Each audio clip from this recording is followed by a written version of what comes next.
जीवन का अंत आत्महत्या तो नहीं हो सकता। आज सुबह से ही रचना का मन विचलित था। सुनील का उसके प्रति बर्ताव उसे बहुत परेशान कर रहा था और आज जो बोल सुनील ने रचना को बोले उससे तो वो बिल्कुल टूट गई थी। वो खुद को खत्म कर देना चाहती थी। उसके दिमाग में यही विचार आ रहा था। पिछले कुछ दिनों से सुनील रात रात भर घर से बाहर रहता। ऑफिस की छुट्टी होने के बाद भी वो घर न आकर पता नहीं कहाँ चला जाता था। रचना ने एक दिन सुनील के फोन में वो सब देख लिया जो सुनील कर रहा था। उसने कितना विश्वास किया था सुनील का, लेकिन सुनील किसी दूसरी औरत के साथ। ये सोचकर ही रचना की आंखों से आंसू बहने लगते।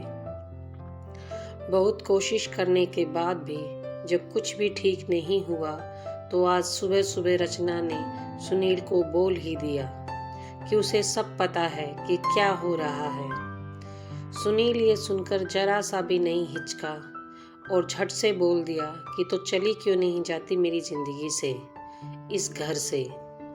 ये याद करके रचना रोए जा रही थी।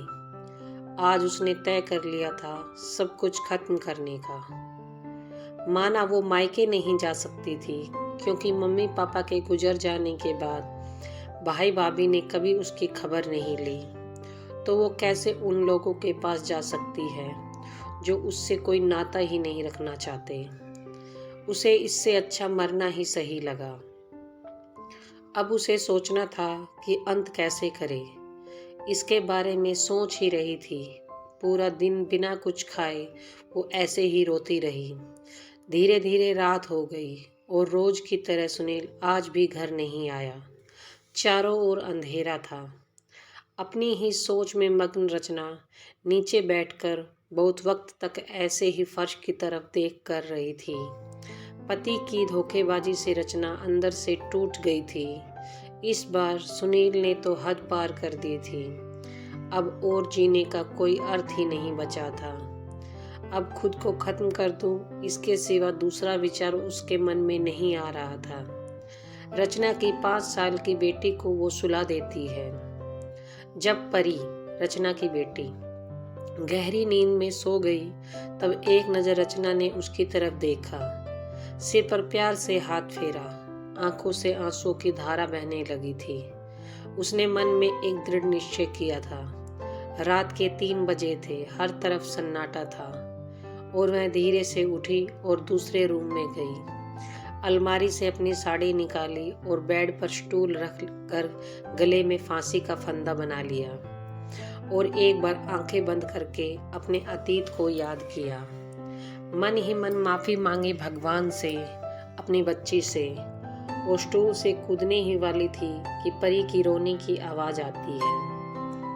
एक पल तो वो बर्फ की तरह जम जाती है और अगले ही पल फंदा खोलकर जल्दी से परी के पास जाती है। परी बेड पर बैठी रो रही थी। रचना परी को सीने से लगाकर जोर जोर से रोने लगती है और रोते रोते कब दोनों सो गए पता ही नहीं चला। सुबह दरवाजे की डोरबेल बजती है और रचना की नींद खुलती है। दरवाजे पर काम वाली शांति थी। रचना आंख मलते हुए दरवाजा खोलती है। शांति, अरे मैडम, मैं कितनी देर से बेल बजा रही हूँ। अरे मैडम, क्या हुआ? अभी तक आप सोई हुई हो? तबीयत तो ठीक है ना? रचना, वो खुद को संभालते हुए बोली, हाँ, थोड़ी तबीयत ठीक नहीं है। घड़ी में वक्त देखती है तो 9 बजे थे। आज तुम्हें आने में इतनी देर क्यों हो गई? मैडम, हमारी गली में एक औरत ने फांसी लगाकर आत्महत्या कर ली। 2 छोटे छोटे बच्चे हैं। उनकी एक 10 साल की बेटी और 6 साल का बेटा है। यह सुनकर रचना के कलेजे को धक्का लगा और वो पास में ही सोफे पर बैठ गई। वो सोच रही थी कि वो भी तो यही करने जा रही थी। रचना अपनी सोच में खोई हुई थी और उधर शांति उसे आवाज दिए जा रही थी। शांति ने पास आकर रचना के कंधे को हिलाया और पूछा, कहाँ खो गई मैडम? रचना होश में आते ही, कुछ नहीं, बोलो। शांति बोलना शुरू करती है, मैंने ऐसा सुना है कि उसके पति की दूसरी औरत से संबंध थे। हर रोज दोनों में खूब झगड़े होते थे और उसका पति तो अब तक नहीं आया है। अचानक रचना गुस्से से बोली, अच्छा किया मैं नहीं आया, उससे क्या फर्क पड़ता है, जो किया उसने किया, मरना तो उसे चाहिए था। हाँ मैडम, अब कौन संभालेगा उन मासूम बच्चों को, बेचारे अपनी माँ की लाश को देखकर रो जा रहे थे। अब मैं थोड़ी ना देखने आने वाली है। मैडम, मुझे आपसे एक बात करनी थी, अगर आप बुरा न मानो तो। रचना हाँ में सिर हिलाकर उसकी तरफ देखती है।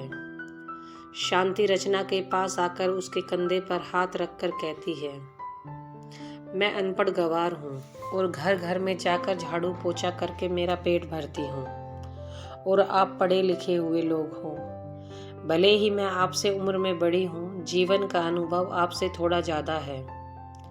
आजकल साहब और आपके बीच जो चल रहा है मैं ठीक नहीं है। मेरा मुंह बंद था, फिर भी मेरे कान खुले रहते थे। मैं एक औरत हूँ और औरत के दुख मैं भी समझती हूँ, इसलिए मुझे आपको एक बात बतानी है। आत्महत्या यह कोई भी समस्या का समाधान नहीं हो सकता। जिंदगी में उतार चढ़ाव तो होते ही रहते हैं। इसका मतलब ऐसा नहीं कि आप अपनी जान दे दो।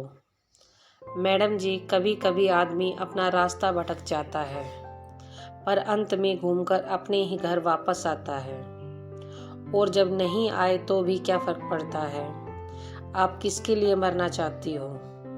उसके लिए जो आपको प्यार नहीं करता, जिसको आपकी थोड़ी सी भी परवाह नहीं हो, या फिर उसके लिए नहीं जी सकती जो आपसे प्यार करते हैं, जिसको आपकी कद्र हो, आपके माता पिता जो आपसे बहुत प्यार करते हैं, आपके बच्चे जिनको आपकी बहुत ज़रूरत है।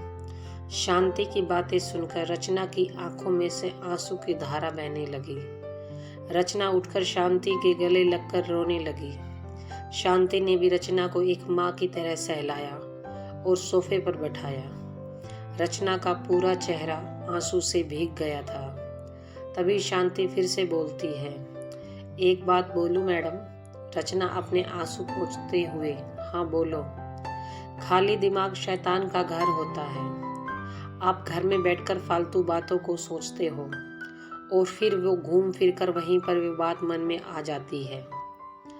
आप तो पढ़े लिखे हो, कहीं स्कूल में टीचर की नौकरी कर लो, टाइम भी कट जाएगा और सीखने को भी मिलेगा।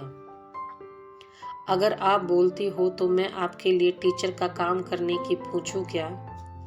मैं जानती हूँ एक ऐसी ही मैडम को। मैं काम करती हूँ उनके घर पर। वो स्कूल की प्रिंसिपल है, बहुत अच्छी है, सबकी बहुत मदद करती है। वक्त भी निकल जाएगा और मन भी लग जाएगा। रचना कोई भी जवाब नहीं देती, बस नीचे नजरें किए बैठी रही। जवाब ना मिलने पर शांति बोली, मैं आपके लिए चाय और कुछ खाने को लेकर आती हूँ। परी बिटिया सो रही है? शांति रसोई की तरफ जाते हुए रचना से पूछती है, लेकिन रचना एकदम चुप थी। शांति काम करने लग जाती है। काम निपटा कर बोलती है, मैडम मैं जाती हूँ। उतने में रचना उससे बोलती है, रुको शांति, तुम उन मैडम से मेरे लिए पूछना, यदि संभव हो तो प्रिंसिपल मैडम का नंबर मुझे लाकर दो। शांति के चेहरे पर खुशी का भाव दिखा। शांति रचना का हाथ पकड़कर धीरे से बोली, मैडम मैंने दूसरे रूम में बेड पर स्टूल और पंखे से बंधी साड़ी देखी है। ऐसा आप कभी भी मत करना। यह आपका घर है, इसे बचाने को आपसे जो हो सके वह कीजिए। बिना लड़े आपने हार मान ली। शांति रचना का हाथ पकड़कर अपने हाथ में लेकर बोली, मैडम लड़ाई लड़कर जीती जाती है, मरकर नहीं। मरना तो आसान होता है, मुश्किल होता है मुश्किलों से लड़ना और उन्हें हराकर जीना। अब रचना समझ चुकी थी कि जो वो करने जा रही थी वो बेवकूफ़ी थी। जब कसूर उसका नहीं था तो कायरों की तरह क्यों मरे। और उसे एक नई आशा की किरण भी दिखी। मैं अलमारी में से अपने सर्टिफिकेट निकालने लगी। आज एक ऐसी औरत जो न तो पढ़ी लिखी थी और न ही कोई रिश्तेदार थी, लेकिन रचना को जिंदगी जीने की राह दिखा गई। तो दोस्तों, पति पत्नी का रिश्ता बहुत स्नेही होता है। भगवान यही दुआ करूंगी कि कोई भी पति पत्नी के जीवन में ऐसा मोड़ न आना चाहिए। अगर आए भी तो आत्महत्या ये उसका इलाज नहीं है। जीवन में कोई भी समस्या का आत्महत्या यह समाधान नहीं हो सकता। आप डटकर उस समस्या का मुकाबला कीजिए और मेरे चैनल को सब्सक्राइब कीजिए। मुझे अपना सपोर्ट दीजिए। Thank you so much.